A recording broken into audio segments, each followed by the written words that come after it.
Hello everyone, and welcome to the third webinar of Recovering Troubled Projects, a short course presented by IT Masters on behalf of Charles Sturt University, or CSU. Thanks for joining us. My name is Guy and I'll MC this webinar. Your mentor is Brenton Birchmore. Before we begin, just a few words on Zoom's webinar functions. We encourage the asking of questions and the use of chat during the webinar, and there are two ways to do so that we use. We ask that you send all of your direct course content related questions to the Q&A section where Brenton and I will answer them, and that you send all administration type questions to the support team in chat. You can chat with panelists only, or if it's a private matter, or to all of your fellow students as well, if it's a more general statement or question, and you can make that choice by toggling through the drop-down box once you have opened the chat log. There are usually some very experienced industry-based attendees who are most helpful with any questions you may have, and often have very interesting side discussions throughout the webinar. So keep an eye out and make sure that everyone is kept in the loop. We'll have Q&A sessions periodically, or if there's anything particularly interesting, I'll interrupt. Diane is back to moderate and respond in the Zoom chat, so welcome back, Diane. She's also responsible for the learn.itmasters.edu website, which is where you'll find all the other materials needed for this course. Brenton's pre-recorded lectures, discussion forums, and quizzes. Due to the long weekend, we haven't got all of that up yet, but we'll have that either during the lecture or just after. Anyway, this poll is 4 minutes old now, and it looks like everyone's answered, or everyone that's going to answer has answered. And I'll just end it and share the screen and hand you over to Brenton. Thank you, Guy. Welcome, everyone. Good evening, good morning, good afternoon. Where am I? Oh, there I am, over there. Sorry, folks. Keep appearing in different spots. Here we go. I'm here. Thanks for joining in. We've got possibly one of the more interesting discussions this week. We're going to talk more specifically about what to do. So we're going to talk about the strategies that we're going to need, or pieces of strategy, how we would put them together, what they will comprise. What we're not able to do, and I think this probably already makes a bit of sense, is we can't create a procedure for this kind of situation, because obviously it's going to depend entirely upon the unique specifics of what each project is facing. So the strategy that we're talking about is about keeping track of what's important, and we will talk about a couple of specific tactics that can be used in some of the more difficult challenges in recovering these particular kinds of problems. But we've also created a little bit more space for questions today. So we'll pause a couple of points, and if you do have questions and things that want to be discussed, please put them in the Q&A box, and that's the best place for that. We'll have a few pauses along the way so we can get a little more input and maybe talk about some of the more specific things that some of you might be concerned about or facing. Now, the poll we've just done, so I'll skip past that. Let me just talk quickly about the Produco update. For those of you who are involved, firstly, thank you to everyone who's providing some additional feedback, providing reports on the issues, etc. We're doing our best to respond to all of those. If I haven't replied or someone hasn't gotten back to you, it could be because if you've just given us an idea, then we're not going to necessarily be able to get back to you straight away, but we will reply to everyone. If you are still having problems, then we will respond to that. And if we haven't yet, let us know later today. A couple of the issues that we are working on, we know that there was a problem with getting phase 2 incidents for some users. That for many users has been fixed yesterday. So a lot of you who didn't have any new incidents appearing, that should be now working.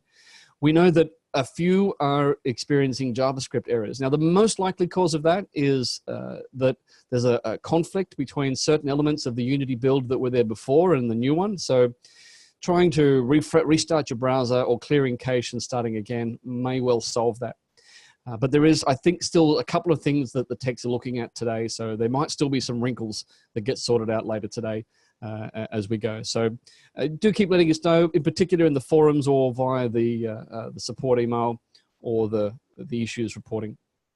We know that there's a small issue with the scores tab that occasionally duplicates the game in the other window. That's something that will get looked at later, but obviously that's not a showstopper.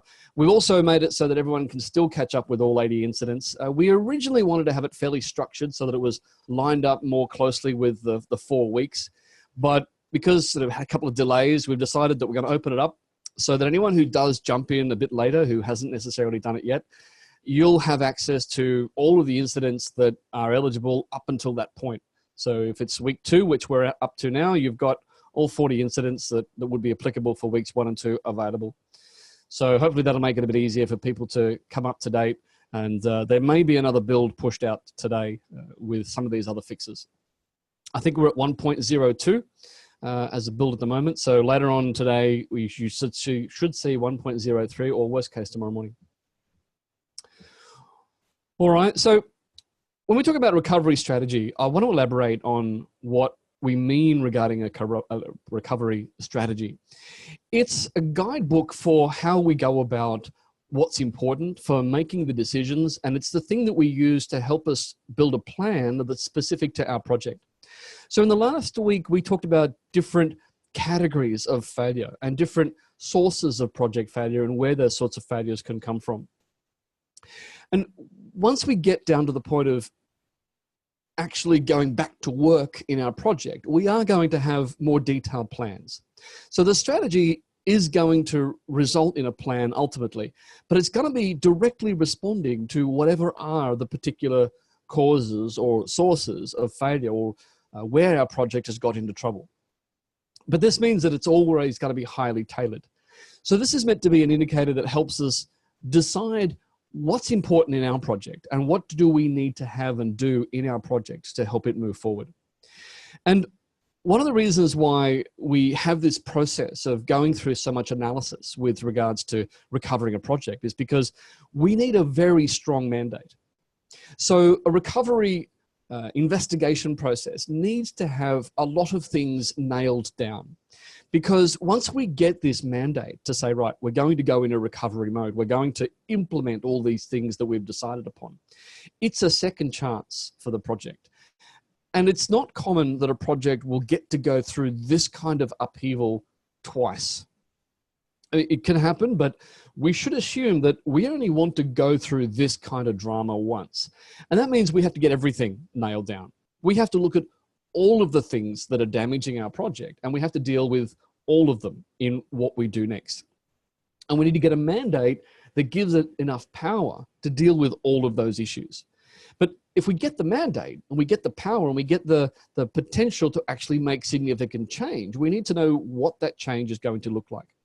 And sometimes it's a bit of a chicken and egg problem where we can have project board or decision makers or executives that say, no, before I approve this mandate, before I give you the axe, I need to know what you're going to do with it. I need to know what this recovery thing is going to look like. But it's a chicken and egg because we don't necessarily know everything that's wrong until we've done some amount of investigation. So we often have this two-staged approach in the recovery investigation. We have the analysis and investigation stages, which is what we're talking about now, which are the ones that result in the creation of a strategy. So at this point, after these phases, we will have a clear strategy that we believe is meant to do everything. And if we get a mandate to act upon that, then the next stages are where we actually get to work and begin or resume activities within the project. But this is the stage where we have the chance to get new buy-in, especially from the major stakeholders. And so we need to get enough information together and have enough clear understanding of where this is going to go to satisfy the stakeholders that we're going to have some chance of getting a successful recovery and that their needs or their concerns are adequately addressed in what's going to happen next. So this is a combination of everything. And we're going to look at 4 particular elements of strategies today. So we're going to look at the 3 that we talked about last week, and we talk about the one that underpins everything and all of those issues, which is the cultural strategy, how to implement a recovery of the culture of the organization or the project. So the strategy is something that leads to a plan, but the plan is not something that you can decide via a method or in advance. It's something that's going to be dependent upon what you actually uncover.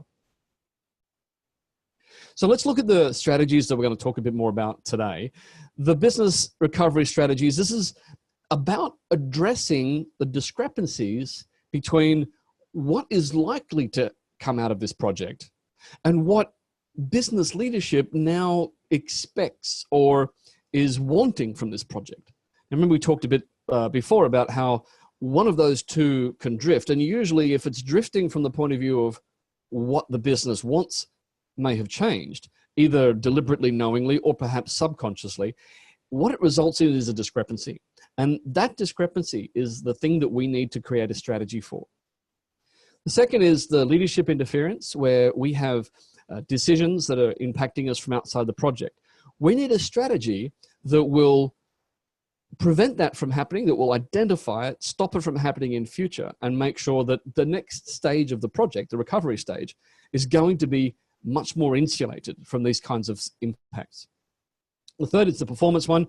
We need a strategy that's going to give us a much better chance of performing and delivering within constraints.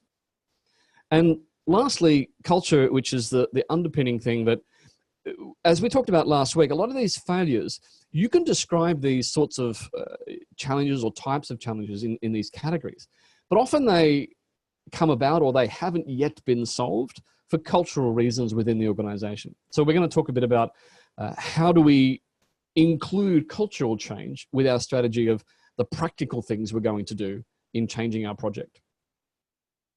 Now, I've used in the pre-recorded audio, I've used this analogy, which has served me rather well. And I use this when I'm talking to people outside of the project dome or the project bubble. I use the sailing ship analogy. So I tell people to say, look, imagine your ship is sailing on a long voyage. You know, you're a sailing ship way out on the ocean, you're going somewhere. And the three types of challenges are the sorts of things that we can categorize and use in this analogy. So you've got a course heading, you've got a direction, you've got a destination that you're aiming for. And that's the business perspective. So the ship has a destination in mind. It has a port and a course that's going to guide us to get there. And so this comes from the business itself. And when we have problems with the course, we've got a whole range of examples here of the kinds of things that can fall into that category. And the second, which is sort of the leadership interference, you refer to that as being the weather.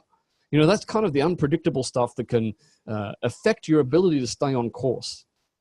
So when we talk about, and we do this, I do this a lot, we talk about the weather of the project. Well, what's the weather like today? It's talking about how much interference do we have? How much unexpected things are coming at us from other directions that are making it hard to stay on course. And the third one is how well are we sailing? And sailing is the analogy of saying, well, this is how well we are performing within the delivery components of the project team. And so these are ideas here that you can say, well, these certain things fall into different categories.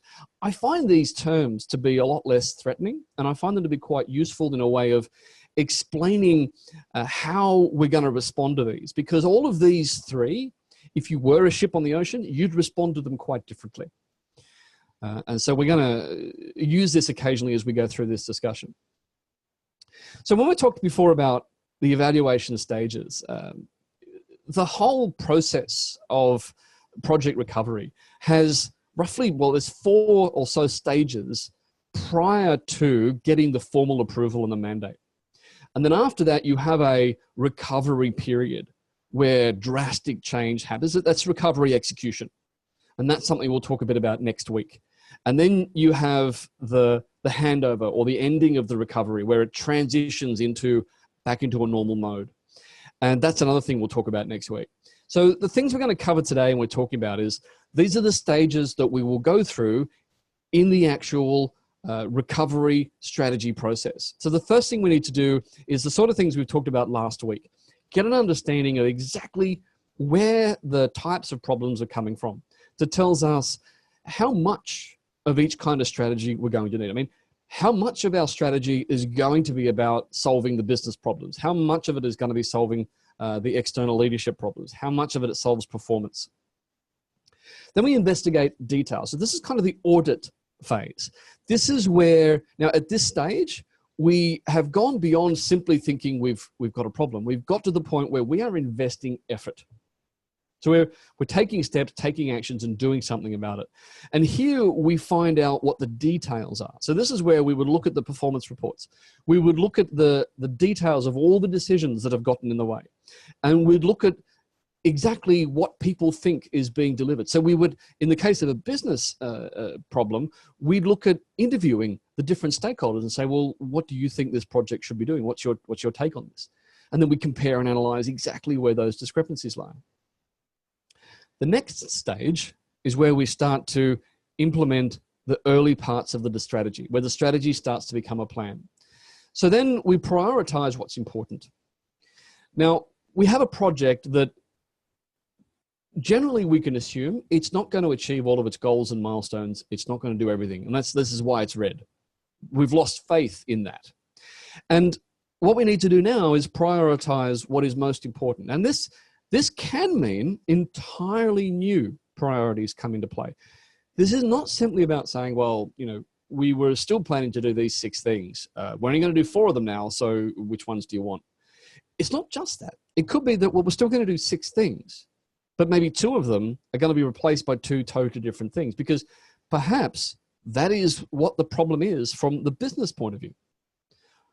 Or it could be a case of, well, we've been so blown off course that we're just not going to get all these things done, but we're going to get something similar or close to it. And it's a point of allowing all of the discussions to take place. That means that then the negotiate phase, we can get new buy-in.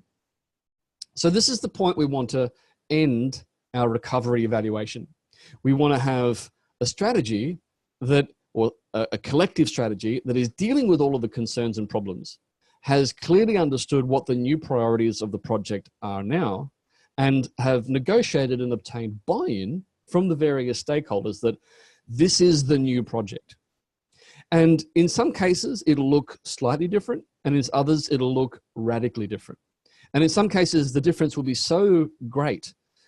There'll be perhaps a discussion that says, well, are we really just killing this and starting a new, salvaging it and using the salvage to start a new project? Sometimes it'll be that drastic, and that may even be a way to go. So who's going to do all this? So let's talk for a moment about the project recovery manager, or the recovery project manager is probably the right way to describe them. The RPM is the person who is responsible for facilitating firstly, all of the investigation. So the first 2 phases, let me go back a step. So the understand and investigate, they are the ones that drive the learning that comes out of this. Then they are the ones who facilitate the interactive process of prioritizing and negotiating. So they are the person who handles all of this. Now, the project recovery manager needs to have the power to do that. They need to have enough power, and it can be provided step by step. You can have a recovery manager that is empowered at each of those 4 phases separately. And the power then allows them to move to the next phase. So they might be empowered to do an initial investigation, to say, well, how bad is it really, and why is it so bad? And then we might be, okay, let's spend some more time and get into the details to prepare the information we need so we can have the subsequent discussions and get empowered to do that. Then we need to be empowered to be the chairperson of what happens next, chair the prioritization meetings and chair the negotiations. And the reason that the recovery manager should be the chair of those interactions is because the recovery manager is the person with the ultimate accountability that the process is conducted in an effective manner. So the role of the recovery project manager is to make sure that these discussions are vigorous, that all the rocks are overturned, that everything is explored, and we're working with the solid details. So they need to have enough power to be able to do that. They need to not have a strong stake in one particular aspect of how this is done. And this is why it's quite common for recovery project managers to be brought in from an outside source. So they need to be untainted. They need to be someone who can come in from another perspective, who can perhaps come from an external department or even an external company. Everyone needs to be able to view the project manager, the recovery manager, as being independent of the vested interests that everyone perceives may have caused these sorts of problems. And obviously, you need to have a certain resilience of character in the recovery project manager. Now, sometimes projects get into trouble because certain personalities weren't resilient enough. Sometimes that can be the project manager. Sometimes that can be the project sponsor. There can be key stakeholders who aren't demonstrating the right kind of strength that is needed to defend and protect and fight for against the competing parameters. if you have that sort of problem with a recovery manager, the project is destined for failure anyway. So you need someone who's prepared to face the difficult conversations, to chair those difficult meetings, and to be able to diplomatically face strong opposition. So we're not looking for someone who can shout louder than everyone else. We're looking for someone who is extremely thick-skinned, who looks entirely at the big picture, and who is not really fazed or too concerned by the fact that people are going to disagree with them and not like what they're doing. Just a question on where the project recovery manager might possibly come from. Ray Warlord has asked, would a project recovery manager possibly be drawn from the organization's stewardship group? If you can get someone at that level involved, then that will help, because if a person comes in from a leadership or stewardship position, then they're coming with a degree of empowerment that they bring with them. And that's definitely beneficial. It's not out of the ordinary for someone from the project board who's previously not taken any direct project management activities to step into that role and say, right, well, I'm going to recover it. That's not uncommon. It's also not uncommon to get someone from some other project board who has experience at the highest levels of dealing with projects, but isn't necessarily involved in this one. Because the project recovery manager is meant to be temporary. And yes, definitely the highest level of stewardship that they can come from, the more immediate empowerment they're going to have when they step into the role. And the more respect they're going to have. But they need to have some degree of respect for what this process is all about. So you ideally want them to be experienced in recovery management, or at the least have an experience in project management. Otherwise, they're going to lack credibility with various elements of the stakeholders in the project team. And Ashton's asked an interesting follow-up question. Does the RCM come for a fixed term? Does the job end after the reset is complete? Yes, that's the intention. Yeah. So like everything though, these things are like as long as a piece of string. But certainly the intention would be that you reset goals, you reset milestones, and you reset the success parameters. And you have a measurable outcome that says, well, once we've gotten everything into this category, we're green. And once we're green, then the project manager should be handing over, and the condition of the project should change. And that's something we'll talk about next week. So what's involved with that, and what to consider and what to watch out for. But yes, it is meant to be temporary. So this is not necessarily, I mean, I'm not saying you can't just say, all right, here's a recovery manager who's going to own this until it's done. You can do that. You absolutely can. But that recovery manager still needs to go through a transition process at some point that says we're no longer red. We're now yellow, or we're now green. And that will change the way in which the project operates. Having said that, I've seen recovery managers who's gone into recovery red project, and they keep ringing the alarm bell, right? They keep saying fire, fire, because that's what gives them the mandate and the power to make sure that the project becomes successful right up until the last minute. Could that be an abuse of power? Possibly. But can it deliver a project effectively? Yes, they can do that too. So Navendra says, does the recovery manager need project management skills? Absolutely. They definitely need to have experience, not just training, but experience in dealing with the nuances of how projects function. And so they're definitely going to need to have experience with the methodologies of whatever project methodologies you used in these situations. But go on, Guy. No, finish that thought. I was just saying that from what I've seen, experience at dealing with competing interests is, in my experience, the most valuable attribute that a recovery manager can have. So being a strong diplomat, a strong negotiator, and someone who can understand the nuances of how these things pan out is the most valuable experience that they can have. But they definitely need to know how project management works. I was just going to say that, Raj, we'll get to your question at the end of the session, but there's a couple more that might be, they're flooding in now, that might be interesting. So Ruben's saying there's a recovery plan that will require additional resources. Yes, very likely a recovery plan will mean a boost to budgets or resources, etc. And that's what needs to be determined as part of the business recovery strategy that we're about to talk about now. So there's a process here that we will need to go through that will determine whether or not further investment is necessary or warranted, and that decision gets made as part of the recovery, of business recovery. Linda's asking, what happens to the PM who was in charge of the trouble project? Is their reputation destroyed now? So some people would say, Linda, that their reputation probably is already severely damaged or destroyed, but it's not necessarily their fault. So this is what the recovery manager's first role is, to get in there and say, how much of this is what kind of problem? And yes, if it turns out that the lion's share of whatever the problem is comes from poor performance and poor project management, if that's what the strategy looks like it's trying to solve, it's unavoidable that the original project manager is going to take a hit with their reputation, because most people would say that that was their job to get it right. Now, they may have had some unfair challenges in making that work. And all of those mitigating factors, some people will recognize and have sympathy for them. But it usually is a difficult situation. And it's not likely, in my experience, where a recovered project gets handed back to the project manager. A lot of project managers in that situation, they're not going to enjoy this process of having someone else come in and fix it for them and then give it back to them. So in most cases, I would advise leadership to rehabilitate that project manager through a different journey.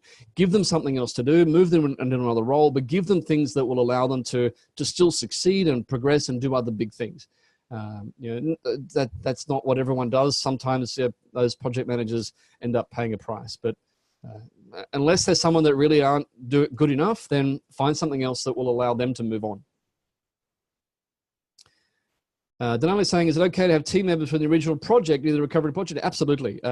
Whilst project leadership is almost certainly going to change, as in the project manager, you will quite often find that the majority of the original project team will remain. Unless, as I mentioned, they are one of the big reasons for the project being red, in which case you'll have a higher proportion of change within that team. Next question is, if a project is recovered, does it and goes back into red, will that be handled by the same recovery manager? Okay, so this I haven't seen this happen personally, where a project has come from red back into yellow or green and then gone back into red. Usually what I've seen happen is if a project goes red a second time, it gets killed. It will get salvaged, or it will transform so drastically that it won't even be recognizable as the same project. And usually at that point, that recovery manager isn't going to get a second chance of recovering it.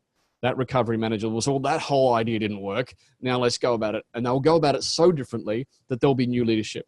So I've not seen any recovery manager go through 2 recovery phases. Ashton's asking, how is business as usual managed during this phase? It depends on how much the project is meant to be impacting business as usual. Most of the time what I've seen is that there's not a great deal of impact or overlap. So if there's a situation where business as usual is an important component of all of this, then that's something that's a specific that would need to be handled by the recovery manager. So that's one of the things that gets investigated.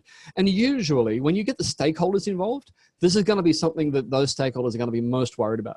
They're going to be thinking, well, I'm concerned about my business as usual because, yeah, projects are all great and all, but we can't affect our normal cash flow business. And there's a certain validity in that logic. And so the recovery manager is going to need to be able to, if there is strong integration with business as usual, they'll need to respect that and make sure that there's no undue harm to business as usual. The next question was, can the team members support the recovery project manager? If not, what course of action can they take? Okay, so I'm going to pause that question to the cultural side because I think we might have some answers in there. And Narendra's saying, so do we reset the project back to the scoping phase? Well, yes, let me answer that question by going through this part of the discussion because I think it's exactly what we will potentially be looking at doing. So we are talking about, let's go back a step in our thought process. We're talking about a discrepancy between what the project is likely to deliver in terms of outcomes and what the business leadership is either wanting or expecting that those outcomes should be as at this point in time. Not what they thought they were before, but what they think it should be now, or what they want it to be, and what's expected to actually come out of it. There's a discrepancy there. And the discrepancy comes from the question of value. So the value of what they want the project to deliver versus the value of what the project looks like it's actually delivering, that's the quandary. Now, that's not an easy problem to solve without going all the way back to the very roots of what caused that value equation to come up in the first place. So we may need to re-engineer the solution a little bit or a lot. It depends how big the discrepancy is. So if the discrepancy is relatively minor and we're just looking at perhaps technology updates, or we're looking at keeping up with some changes that have occurred in the business, the way we do things has changed, and what the project is building needs to adapt beyond what might simply be covered by a little bit of tweaking to the scope. It's actually a bigger change than that. And we've not done that properly, and now we're red because of it. Well, then we're re-engineering the solution to some extent. If it's more drastic, then yeah, we may go all the way back to the business analysis components and say, well, let's re-examine the needs. Do we have the same need that we had before? Is that the need we should be solving? And we'll go back as far as we need to. And the signals we get as to how far to go back is when we talk to the business stakeholders and understand where their discrepancies come from and what the nature and scale of those discrepancies are. And that will tell us how far back we need to go. Because if some stakeholders say, we don't need this at all, we should be doing something entirely different, we need to resolve that. Now, when I say resolve it, that doesn't always mean that we listen to them and we do it their way. What it means is that we listen and understand their reasons for that, and resolve it by either understanding that, yes, some of that is actually going to influence what happens next with this project, or helping them understand why it's not. And we, as the recovering manager, are not there to convince anyone of anything. Well, actually, we are. We're there to convince them that they need to be convinced by something. We are there to make sure that at the end of this process, all of the disagreements and all of the disputes have been settled. We're the ones that, if we put everybody in the room, we're the ones that lock the door and say, you're not coming out until you've had this discussion. That's our job. But we don't get involved and necessarily tell people how it should be. So we will go back and we'll do any piece of the business analysis that we need to. So if you think about pure business analysis, there's this traceability concept within business analysis that says that everything that exists in the outcome of a project needs to be traceable back to its original reason for existing. And if that traceability is inadequate or missing, we're going to have a lot more trouble in figuring that out. But usually that's the traceability that we want to work with and reconstruct when necessary. But the point is, we're not trying to necessarily focus on blame or what the problem is or why it's like it is. We're, as the recovery manager, we're trying to get a resolution of what will be. We've passed the blame stage. We've done our investigations. We are building a strategy of how we're going to move forward. And occasionally we'll need to remind people of that this is about what we're going to do from here. It's not about lamenting how much we've lost. But it's not just enough to say, right, let's re-engineer the solution. Let's go back a step. Let's reprioritize what we're going to get out of this. We need a way of making sure that if these are major sources of project failure up to now, that they don't keep coming back. So we need to implement a review mechanism that says, well, okay, we've had all these discussions, we've had all this agreement. It was caused by major discrepancies between what we're getting and what you want. We're now going to have something that allows us to check on that more regularly. Now, most people won't argue with it. These stakeholders won't argue with it. The delivery team might, but this is what we're here to solve. And if that means that we need a higher level of dialogue, a more frequent dialogue on re-examining the business case and the business justification for the project, that's what we do, because our environment tells us that that's what we need to, or we'll be back in trouble again. And last point I want to make on this thing is you get your saboteurs involved in this phase. Now, saboteurs, when we talk about saboteurs, these are people who might look like they're leadership interference. You know, they're doing stuff to get in the way of the project. If they really are wanting the project to fail or trying to make it fail, then they're a business stakeholder. If they are in any way successful in doing that, you need to get them in this conversation, because they may have some valid points. I mean, they might not be going about it in a proper way, but they may have some valid reasons that need to be heard amongst the stakeholders. And if they're not sufficiently valid, then they need to hear back from the stakeholders to say, no, we've heard you, but no, thanks. This is how we're going to do it.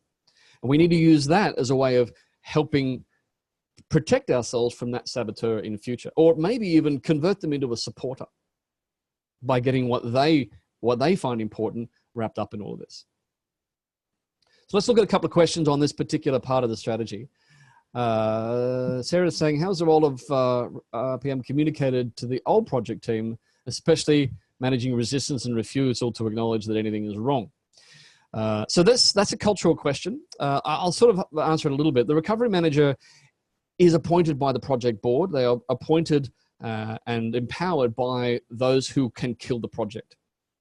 And usually what I've seen is that if there's pushback, if there is that kind of, well, what's going on? You know, why are we getting this new boss? What's happening here?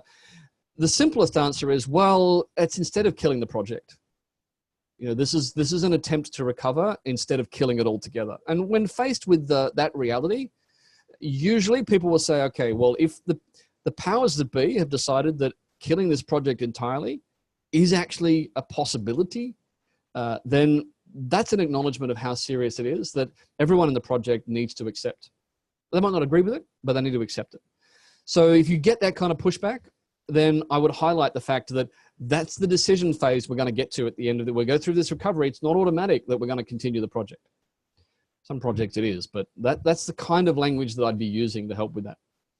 Ruben's saying, if, for example, you have 6 stakeholders who have different expectations, success or failure of a project, you need to satisfy their expectations, or at least the majority of their expectations. Well, yes and no. We as the recovery manager, it's not our job to satisfy everyone. It's the executives. It's those that hold the money that have to satisfy everyone. They're the ones that have to say, do we have enough agreement to go ahead with this? And they're the ones that are needing to make sure that all these discussions take place so that ultimately we get enough agreement. And if we can't get enough agreement, maybe we can't proceed. And this is an echo of what we just discussed. Sometimes when people really hold out for what they want in these stakeholder negotiations, one of the ways to get them to understand that, okay, well, if we just can't reach an agreement on this, maybe we need to kill the project, or maybe we need to, let's just cut the project back significantly. And all this stuff that we can't agree upon, we'll just take it out. Now, usually what that means is that people who are holding out for tough negotiation are going to end up facing a situation where they may be left out of it altogether. So that's a negotiation tactic that can be used to say, well, you know, we can't all be unreasonable here. There needs to be compromise. But often the recovery project manager is not in a good position to trigger compromise. A facilitator of compromise needs to usually be someone of higher authority, the board, who gave the recovery manager their power. Might leave the other ones just to the end of the webinar. All right. So let's look at the strategy for interference, leadership interference. When it's accidental interference, then just helping people understand the impact of what they're doing is usually enough to make a difference. Now, honestly, if it was just accidental interference, we probably wouldn't be red. It's probably not that bad. So more likely it's going to be more major influence or interference where people are wanting to have a bigger impact on the project and what it's doing. There's lots of people that say, look, you know, I can't really influence these senior decisions about what this project is doing, but once it's underway, I'll come in and you know, I'll do my thing and I'll get what I want out of it, my own tactics, right? This happens, and this might be what we're facing. So there's 2 tools that we use in defining a strategy for this. One is change control. So we know about change control as a process of managing scope or scope creep. You know, it's all this paperwork and this regimented approval process that we go through to approve any changes in a project scope. Now, what we do is we broaden that. We broaden the application of what change control means to apply that analysis process to anything that's going to impact our project. So I've never yet heard anyone call it anything else. I mean, you could call it impact control or something like that. But change control, if the project ends up being altered in some way due to what someone else has done, it's still technically change control. So it's a different perspective on what change control is. We're talking originally about change control as I'm going to deliberately change the scope and I'm going to follow a procedure to do that. What we're now saying is something's changed around us. We need to review that, record it. Why did it happen? Where did it happen? Who triggered it? How was it triggered? Why was it triggered? What's the impact? What did we do about that impact? Who did we inform? Did it still happen? Yes. What risks come out of that? We have a process for dealing with all of that. And if this is where our failure is coming from, our strategy will include this kind of process going forward. When you get to the biggest kinds of decisions and impact, you get a risk management process. So we have risk management as a normal part of project management. We have risk, a risk register, big impact, big things that happen around our project that cause risk get into the risk register. They get listed, they get identified. We go through all of the same processes we would go through to identify the risk, measure the risk, plan mitigation strategies, and do all the things that we might need to do because something has happened that's a threat or a risk to our project. Now, I mentioned before about saboteurs. When you have people that are really out to get you and they just want the project dead, those are people whom really they fall into the business case because their problem is much more to do with the value statement, the value justification, because the saboteurs are wanting a very different value outcome from this project, and it could be zero value, but that's their angle. And so we need to solve that problem as a business case problem. Just trying to build a bigger fence to keep the saboteurs out is not as effective. They're still going to do damage. So the idea with this is we use a broadened change control mechanism and we use risk management as tools to make all of the leadership around the project accountable for whatever tangible interference that they might or impact they might cause on the project. I don't like to use the word interference when I'm dealing with projects and people because it's got such a negative phrase. I do use the word impact. Impact and consequence. And so I say to people, right, impact is a change control process. We need to know the impact. And we need to record the impact and we need to educate you of the impact. And when it becomes tangible consequence, that's when it's a risk management process.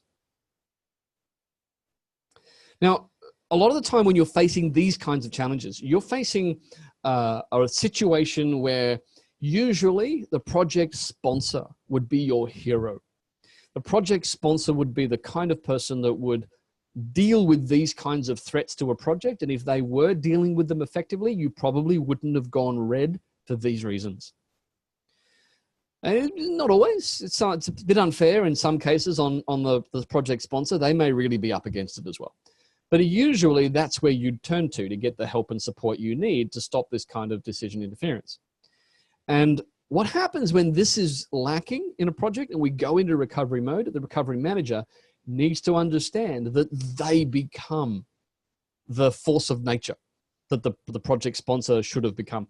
The project recovery manager has more power and more authority and a stronger mandate than the original project manager had, because they have the power to upset people.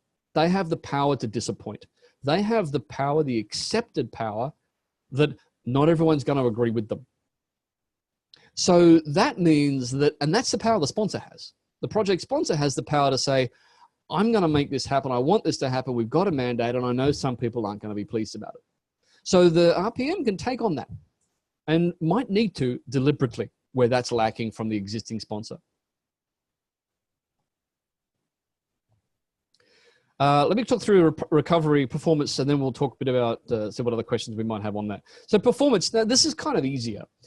This is where we have our project team, project delivery, project activities not operating effectively within constraints. So governance is, we talked a bit about governance before. Governance is essentially about the absence of trust, the absence of uncertainty, the absence of doubt. And so what governance allows us to do, governance methods, is simply an additional layer of certainty. And if part of our performance issue is due to uncertainty, then we can use certain governance tools and methods to say, right, we're going to make sure, we're going to remove doubt, we're going to remove guessing, we're going to remove assumptions. That might mean parallel reporting. That might mean automation of reporting. That might mean the creation of a reporting function. And see, part of the problem can be that people are doing their job and reporting on their job at the same time. And guess which part never happens. So we separate that out sometimes. Governance can say, right, we're going to separate the tracking of what's going on and create a separate function for that and make separate people responsible and accountable for that. And so therefore, the people who are kind of relaxed about it and don't care too much can just get on with their job, and someone else will make sure that it gets reported on. These are different ways that we can use governance mechanisms to say, right, we're going to increase the degree of certainty, the degree of visibility, and the degree of clarity and accuracy in what we're seeing about how our project is performing. Now, one of the questions that immediately comes up now is saying, well, hang on, are we talking about micromanaging? Are we talking about, analyzing everything and intense oversight, looking over people's shoulders and stuff like that? Well, actually, sometimes we are talking about exactly that. And this is the decision we need to make as part of our strategy. If this is a big part of our problem, we need to deal with that honestly and deliberately. Now, one important point I want to make here is that any additional reporting that's done on a medicinal basis needs to be temporary, and it needs to be fixed and finite. And it's not something you say, right, okay, so because we're so out of control here, we're going to just report intensively forever. That sends the wrong cultural message, and that is more likely to create a situation where that problem will happen again. You want to change the way things happen so that the micro reporting is no longer necessary. So whatever structures you put in place, make them deliberately temporary, make a clear pathway for how they can give way to a natural process that doesn't need it. More than other types of failures, you're often going to find that talking to people within the team is going to tell you where the real problems are. And usually you're dealing with a bunch of people who are struggling in their own way. And so we listen to them and we let them tell us where they see the problems. And it's not about who are the problems, but where are the problems. So we want to discourage finger pointing, but we want to get an understanding of what everyone feels is going on and going wrong. And usually this team will tell us. We still have to sort out the valuable pieces out of that information, but we definitely need to have those interviews. But whatever new promises we make through the recovery phase and say, well, we're going to solve this, we're going to do this way now, we're going to meet these, we're going to meet quality targets, we're going to be back on schedule, we're going to get our budget under control. It's the same as all the others. I mean, this is what we're planning to do. We've got to make sure we do it. Certainty. Not, yeah, let's give it a go and try and do better. That's not going to be enough. Now, this is actually a saying that it's a tough one. Comes up in these sorts of situations. These are probably, as a project recovery manager, these are the only people that we actually have the power to change. And we're going to talk about culture in a moment, but when we say if you can't change the people, then change the people. And there's lots of people that have recently been accredited with quotes of this kind. I believe it actually has its origins in Buddhism. The idea that, if you can't necessarily control the nature of the people around you, but you can control the people with whom you interact. You can decide who you interact with. So you take this in a project sense. Sometimes it's going to mean if we can't improve the culture of everyone, some people will need to be moved out, moved in.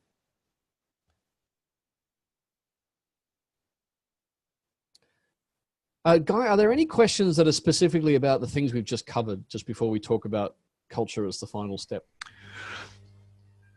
I would say no. No, let's keep going, and then okay. There's some really interesting chat going on, but maybe we can chat about that at the end of the webinar as well. Okay. So let me finish the final point about culture then. This is the tough one. This is the hardest to do. And it was pointed out last week by some of the students quite astutely that a lot of these things are either caused by or entwined with cultural problems. Now, let's break this down and talk about what culture really is. It's collective habits. And because they're collective habits, I mean, we all know our own habits. You just think about your own internal habits. They're hard to change. We know subconsciously that that's true. And we also need to take into account that all of the same human reasons that cause us to want to preserve and reinforce our own habits are compounded when habits are reinforced and confirmed by those around us. Because that kind of collective approval and reinforcement of habits creates, it taps into all of our conformist and involvement needs. We are part of something, and that something is defined by its characteristics. And those characteristics are defined by the behaviors, and those behaviors are defined by the cultural, by the habits or behavioral habits, which is in fact culture. So when we try to look at a culture, we're looking at identity as much as behavior or action. And we need to treat it as an identity phenomenon. And this is one of the reasons why it's really quite difficult. It's almost certain that when you step into a recovery situation, whatever the combination of problems and the strategies you need to put together is going to be collectively based on the fact that culture is part of it somewhere. So there's two major ways that we can go about dealing with culture. One is to just confront it and say, to say there's a culture problem to begin with is confronting. This is a strategy where we would take the cultural issues head on. And this is a negative approach vector because we're saying, okay, part of this culture is bad. Now, the problem there is that what we're saying is part of what you're doing is bad. Part of what you you people, what you identify with, it's bad. So we're saying you're bad. And people will fight back against this. They will defend their values. They will say, well, no, we're not bad. We're good. This is how we do it. It's got some redeeming features, and because it's never black and white. So there's some real difficulties and challenges with confronting culture by saying, you all do this the wrong way. You all got bad habits, and I'm going to fix it. Might get some pushback. So the alternative strategy is the rebuild strategy. And this is where we don't confront and tackle an existing culture as if it were a problem. What we focus on and look at is the culture that we want to create.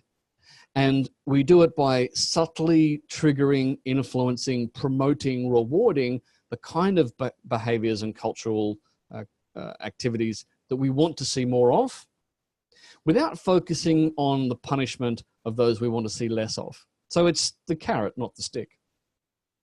So we focus on the behavior that we do want, and we want to help people identify with that new behavior.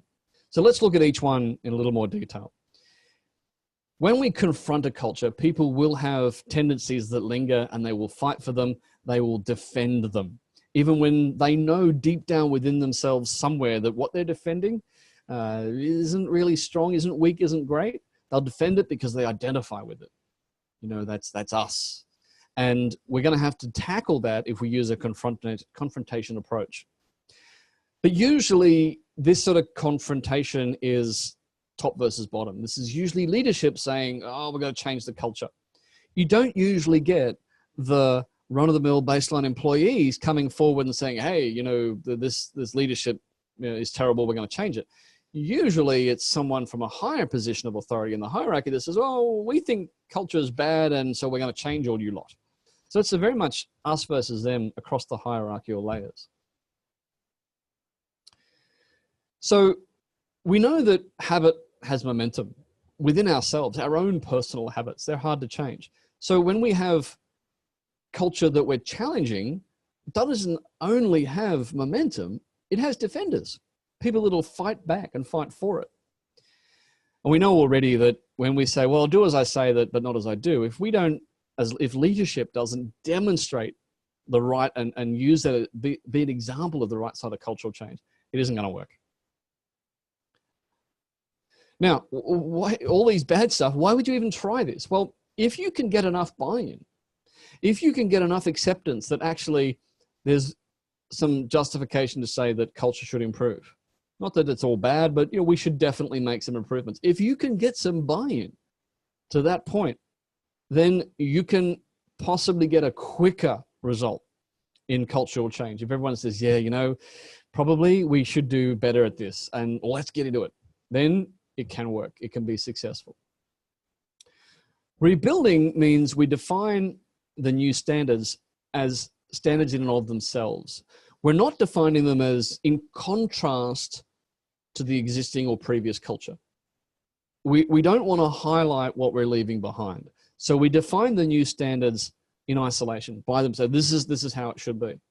Now, sometimes we define them as an assumptive affirmation. Well, and this is how we do things around here, as if we're already doing it that way. People say, is that how we do it around here? Well, I don't know. Fred does it that way, or Mary does it that way. Well, maybe we do. Maybe we should. Maybe that is how we do things. So we get the assumptive close on this. But in terms of long-term change, one of the most important things we do is we get new team members clearly understanding what the new culture standards are, or what the culture standards are. What do we expect from people? Because it's the new people coming in that don't have that history of how did it used to be done, or what was the culture previously. They will be your strongest source of new inspiration for whatever cultural change you want. But it also means that when others become champions of cultural change, even if it's slightly different than what you're looking for, if it's in the right direction and it's positive, don't undervalue the benefit that that independent voice can have. So you might have cultural goals and someone else comes along and says, hey, we should do better, and they're motivating people and they're making an impact. It's just not quite where you want. There can be a lot of reasons to say, let's let this person have their voice, lead the way. It's going to be better than where we're going, and we can guide them and what's happening. But we need to be consistent. If we're going to have a reward structure, you don't want to have a reward structure that says, we're going to reward you for a while, but once you're all doing it, we're going to give up on it. And people think, oh, look, they start to pay lip service to it later. So consistency is really significant. And every little bit helps. Every little moment of improvement helps. And you do it in all the things, all the strategies that we're talking about. The honesty that the recovery project manager needs to wield like a bat and club people around their head with it is part of the cultural change that is almost inevitable in every project recovery situation I've seen. Honesty, transparency, and openness are some of the biggest cultural problems. And the recovery manager needs to unashamedly become the champion of all those values and all of those standards. I have seen one case where a project recovery manager says, if you don't operate these standards, you don't belong in my team. Prove to me that you deserve to be here. And that was their approach, and it worked for them. They had the kind of character that could pull that off, but that's to the extent that I've seen it happen. Last poll before we wrap up. Can we launch that guy? Okay. Launching now. Which of these strategies would be the most challenging to implement in your organization?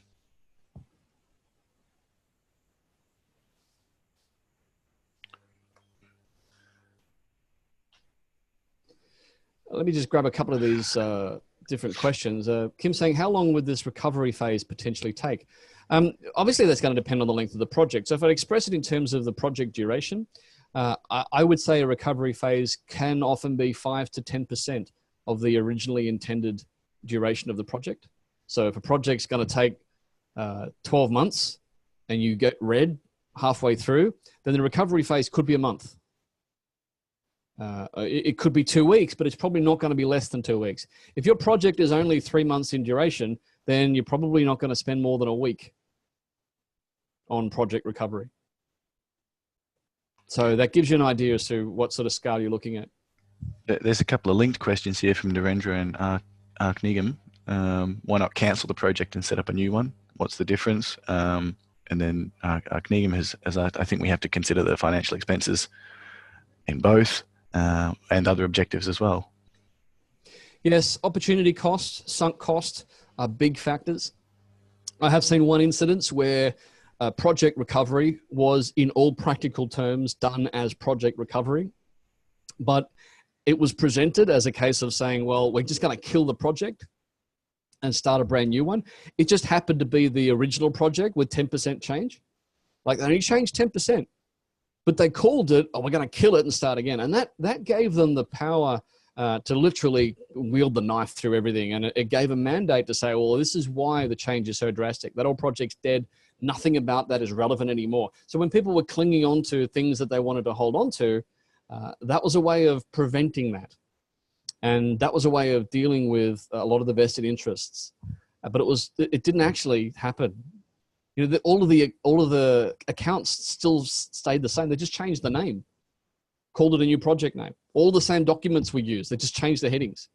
That was a tactic. So how does a project manager get Before we get onto that one, Brenton, I know that people have to bugger off after the end of their lunch breaks, a lot of them.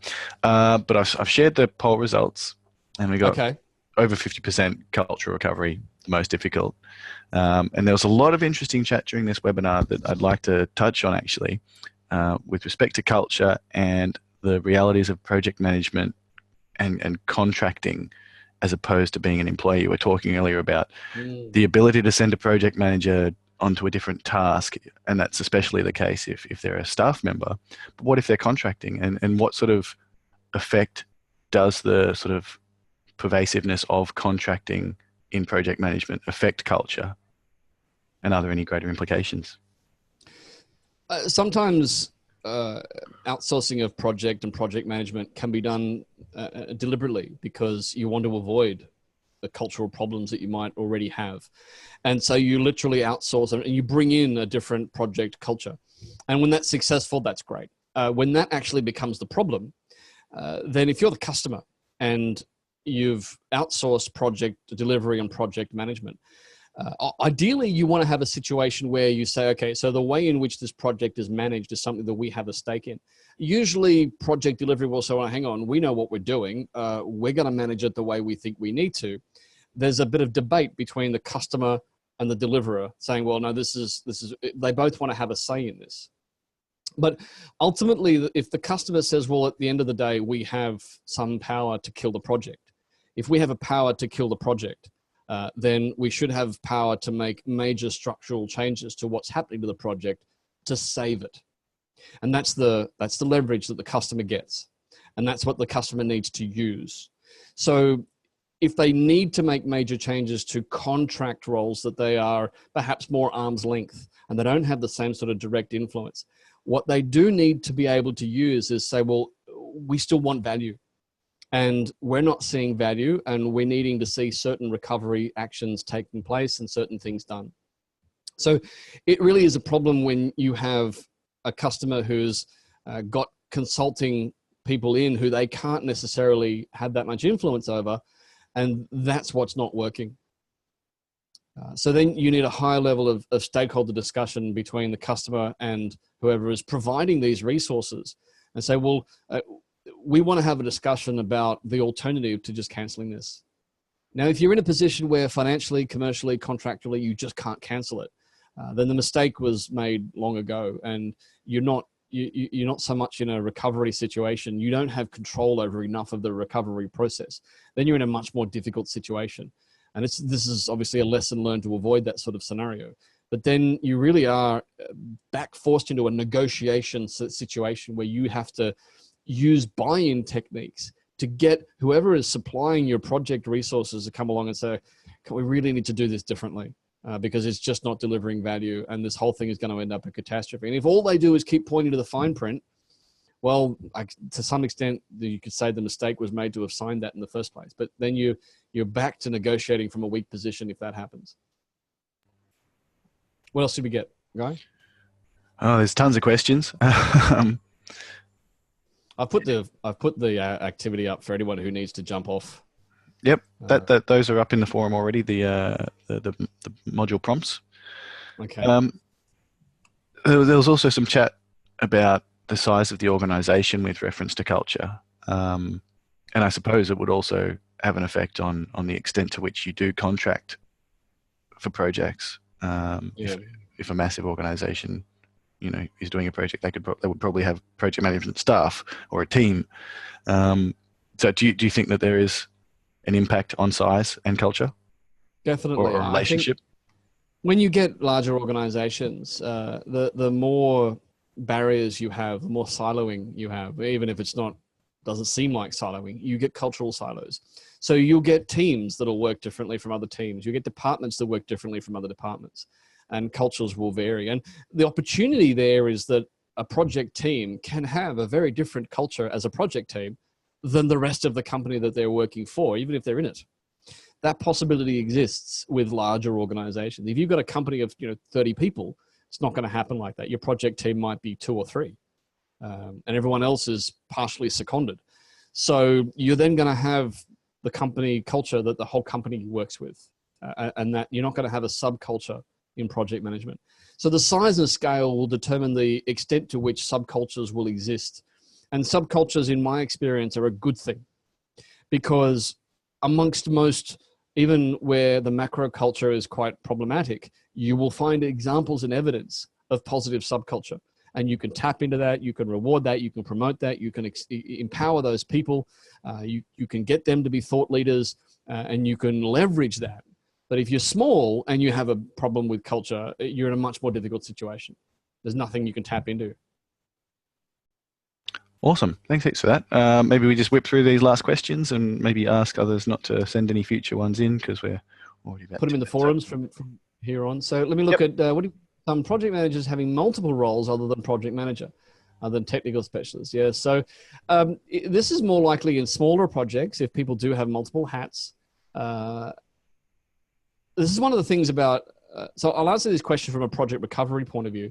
If you're in a situation where the project manager is wearing multiple hats, doing different things and having different, maybe that is part or isn't part of the problem, but a recovery manager should not, absolutely should not. So what you want to have is a situation where you accept and you get the stakeholders to accept that for whatever the duration of the recovery period, that you're not going to dilute that recovery manager's responsibilities. So if they say, oh, look, it's a waste of time having one person do all that. Actually, it's not. They've got a lot to do. And that just might mean if the project's small, that they'll be done more quickly. I just want to clarify something I said before. I answered a question before about how long should the recovery phase be? And I didn't quite answer that correctly, I've just realized.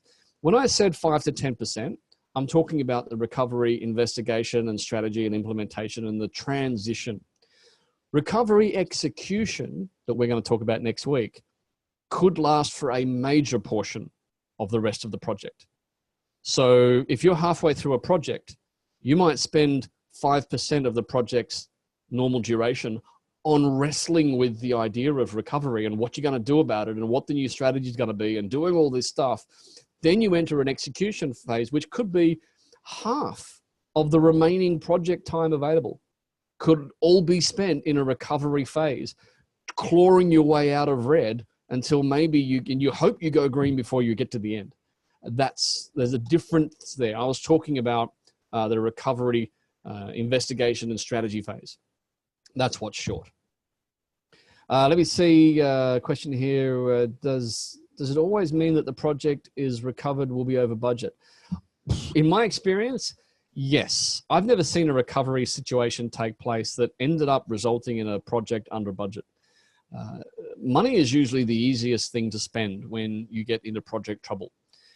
People will often, money and time, but it depends on the project, of course, but usually money is the thing that is the first thing to be sacrificed in my experience.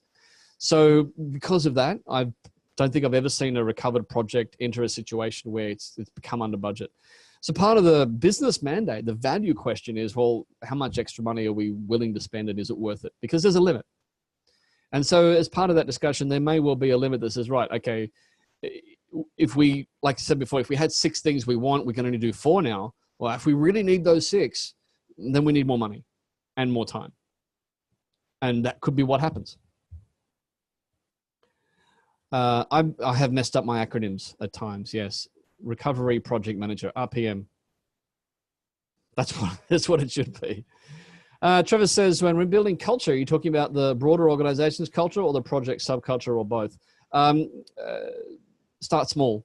I would say that the recovery project manager, I get this right more regularly, the recovery project manager, their role is the project culture. Don't try and extend it beyond that. You're probably biting off more than you can chew if you do try. Not saying that it's not a good goal, but you might want to, if you're going to influence things, do it by osmosis. So have a great project culture, have people see the value in that, have people see the merit in it, have them want to adopt and emulate through osmosis.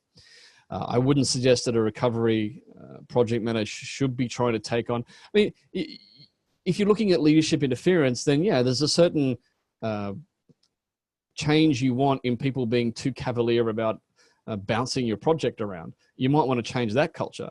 And you do it by increasing the degree of, and frequency of punitive response when they do. So that's a cultural shift, but that's one that is directly impacting your project. I've never seen a project recovery situation that's had a drastic effect on the rest of the company. Jethri saying, how long should planning phase for recovery? Okay, so I've just sort of talked about that. In my expectation, 5 to 10% of the total duration of the project is roughly where project recovery planning, strategizing, decision-making tends to happen. And after that, you get on with the execution. And 10% is actually a lot. 5% is more common. But you've got to do enough digging. You've got to get all the information. Don't undercook it. Don't sort of think, oh, look, we know enough. Let's just have a go at this. Because you won't generally get a second bite at the cherry. You won't get another recovery chance. And if you miss something important, it might still fail. Ruben asking if the culture has a big effect on the project. And the question is, why does many organizations have no manager that manages organizational culture? I think part of the reason is managing culture is like herding cats. One of my favorite sayings, and it's been reused and reworked, is that culture eats strategy for breakfast. Leadership creates strategy. Leadership defines strategy. Culture will beat strategy. So the only way to create a good culture is not through structural organizational management principles, but through leadership by example. And that's harder to do because you can't have one person in charge of the habits of everyone else, because they'll just emulate someone else. So if they want to do it the way someone else does it, they'll just emulate that other leader. The only way that someone can be responsible for organizational change is to be responsible for how all the leaders behave. And if that's actually feasible, then you're a pretty modern liberal company that I haven't really encountered yet. But that's what it would take. It would take someone at the top saying to all of the leadership team, this is how we behave around here, because everyone below us is going to emulate us. And if they don't, then we can deal with that. But if we don't, then we can't ask them to do anything better than us. So that's the problem with trying to manage a habit. It comes up against psychology and human nature. So Raj, the question on PDUs, I'm not too sure. I think we'll have to get some answer on the forums about that. Yeah, we'll get onto that. Yeah, in the forums. It's not something that I'm aware of, but I know a lot of people around the office are. Okay, so next week we're going to talk about what happens afterwards. We're going to talk about a bit about execution and the end of the project recovery phase. How do we end it? What happens there? We'll talk a bit about that. Alrighty, beauty. Thank you very much, Brenton. Thank you, Diane. Thank you, everyone, for joining us for another very interesting webinar. We'll see you next week. Everyone for great questions. Yeah. Thanks, folks. See you next week.